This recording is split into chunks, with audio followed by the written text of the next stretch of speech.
Gilas Pilipinas is facing a crucial fourth window in the FIBA World Cup qualifiers, with Justin Brownlee unavailable and must-win games against Jordan and Iran ahead.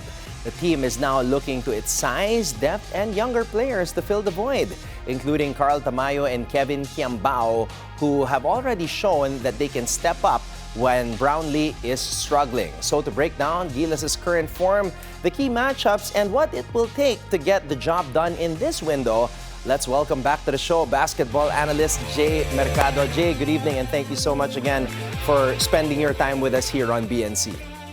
Hi, Anton. Good evening. So, Jay, what did the tune-up game reveal about the current state of the FIBA qualifier squad, especially with Kai Sotto still readjusting to the team? Well, it tells a lot as far as the lack of preparation at this point in time, that the team is not ready yet. And it's not going to be easy, obviously, no, because there will be a lot of adjustments. No? First of all, because Kai Sotto has come back. So obviously, like we pinag-usapan natin last week, obviously, a lot of the plays will now be magiging centric kay Kai Sotto. That's one. But the more difficult dilemma that we are facing is the absence of a naturalized import, in this case, Justin Brownlee. We all know that Gilas is founded on Gilas offense, rather, is founded on Justin Brownlee. More often than not, he gets the ball in every single offensive play. So, yung pa lang, siguro, grabe ang ngiti na namang Iranians at Jordanians when they found out that Brownlee will not be playing. But let's try to look back at history lang, Anton, no? During the early 70s up to the pre-PBA era, no? 1970 to 1974, common na naglalaban dalawang national teams dito sa Pilipinas. Yung isa nagre-represent sa Pesta Sukan, yung isa nagre-represent sa ABC, or what we call now the FIBA Asia. In 1971 and 1973, yung more superior team, supposedly yung pang ABC or FIBA Asia, natatalo do sa Pesta Sukan team, no? So i-relate natin yan sa nangyayari ngayon, no? Natalo yung FIBA Asia team natin doon sa Asian Games basketball team natin. This is not uncommon. Nangyayari yan, nakabawi rin naman yung ABC team doon sa Pesta Sukan team. That Pesta Sukan team had guys like Rudy Soriano, Estoy Estrada, Epoy Alcantara, who else ba?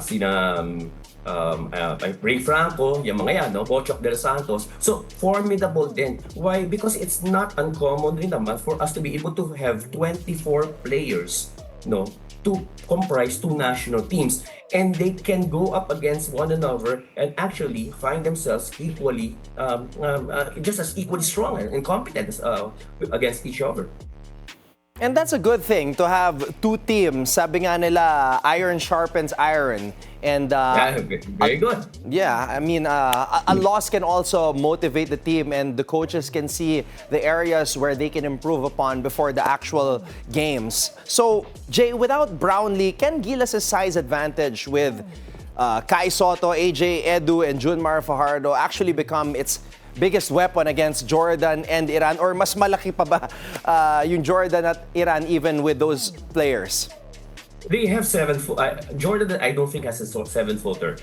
Iran has a 7-footer, pero alam ko hindi masyado pinapalaro. So their best players basically are 6'10 and 6'11. Ang pinakamagaling sa Jordan yung Dwayri rather, who knocked down 18 points and 12 rebounds in our game against Jordan 3 years ago.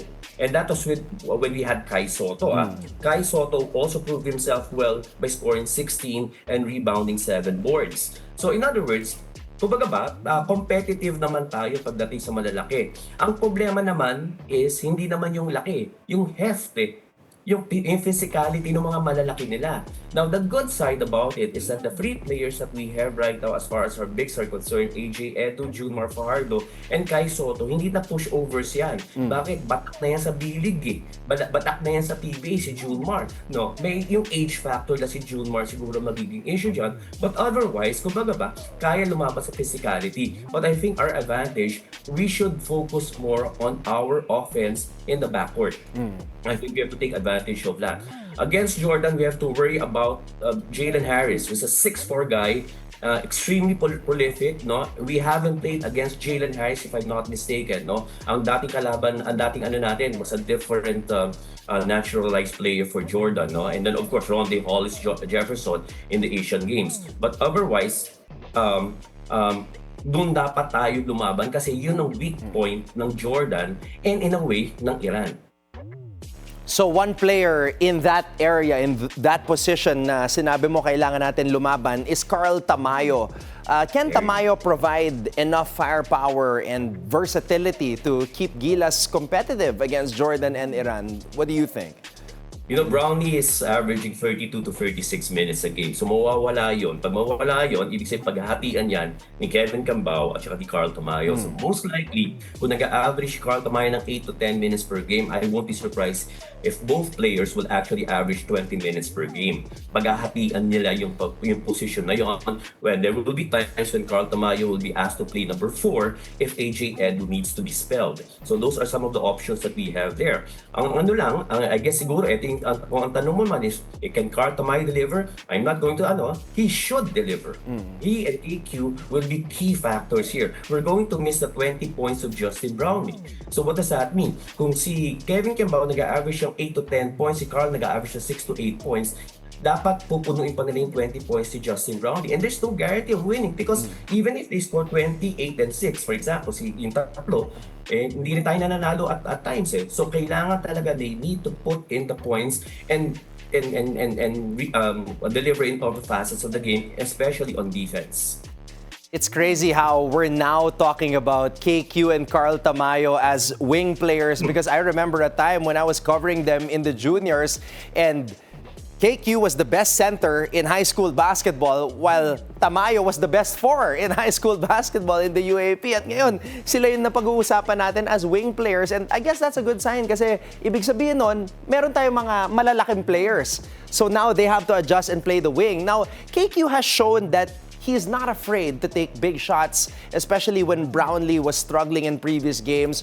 Do you think that he could be, like, say, a go-to guy for Gilas when the shot clock is winding down and become one of the primary offensive options against Jordan and Iran? He's used to that, no? Sanay na yan si KQ maging top offensive, and the go-to guy. He's done that with the Sal. He's doing that with his with his Korean team, no? Go-to guy siya offensively as well. So I don't think that's a problem. I think the only reason why hindi talaga pa siya nagbo-blossom sa Gilas national team is because of Justin Brownlee. With Brownlee there, syempre, ang minutes niya managed din na konti. At the same time, pati yung number of attempts, guys like Carl Tamayo and Kevin Quiambao are so used to being the dominant players in the respective teams would need to be unleashed and would need to, kailangan talaga pakawalan niya ng coaches na kahit magmintis yan, okay lang kasi they will have to keep on producing it. They will need to keep on producing and they need to build that, build their confidence to be able to be effective, no? Kung malilimit sila kasi isa, dalawa, tatlong tira mintis, tapos lalabas sa kaagad sila, wala. They will never be able to contribute positively. This is their opportunity. Without Brownlee there, KQ, I expect him to knock down at least 4 3-point shots in both games, each. That's how critical he is. He has to score at least 12 points a game, and he has to make sure that he opens up the defense of Iran and Jordan because that's the strong points defensively of these two Middle Eastern teams. I'm very excited. I can't wait to see how KQ and Carl will respond because for sure they will have more touches and more opportunities to score the basketball without Justin Brownlee, and we will definitely need them to bring their A game. Before I let you go, Jay, I know this is going to be a tough one without Justin Brownlee. What do you think? Kaya ba natin manalo against Jordan and Iran? What are your predictions for these games? You know, last week when we were talking, I was so confident that we'd win both games. And I was actually talking about going 6-0 in the second round. I was that confident because yung pangatlong team, Syria.